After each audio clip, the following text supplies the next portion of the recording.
Into the Unknown, Chapter 1, Section 3. The very same day that Nansen set foot on land after his return from his expedition, he was offered the conservatorship of the Bergen Museum.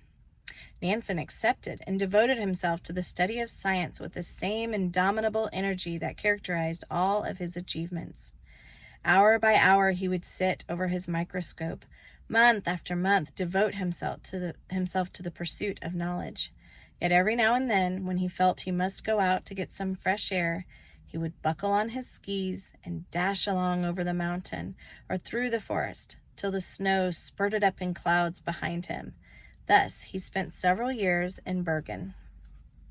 But one fine day, chancing to read in the papers that Nordenskjöld had returned from his expedition to Greenland and had said that the interior of the country was a boundless plain of ice and snow, it flashed on his mind that there was a field of work for him. Yes, he would cross Greenland on ski. And he at once set to work to prepare a plan for the expedition.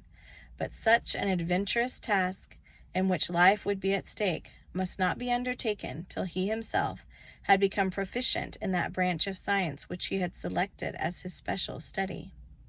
So he remains yet some more years in Bergen, after which he spends 12 months in Naples, working hard at the subjects in which he subsequently took his doctor's degree in 1888.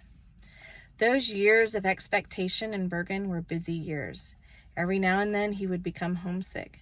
In wintertime he would go by the railway from Bergen to Voss, thence on ski over the mountains to Christiania.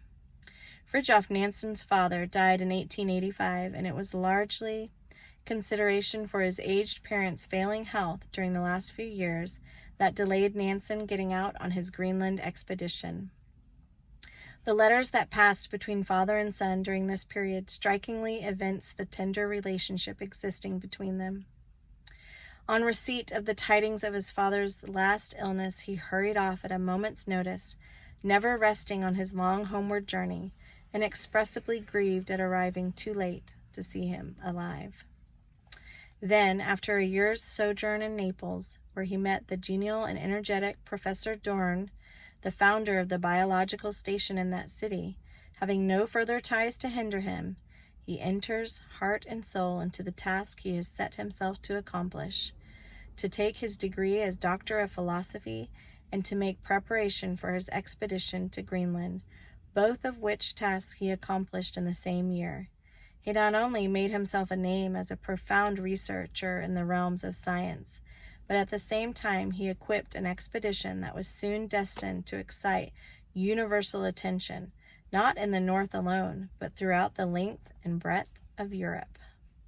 And that's the end of Section 3.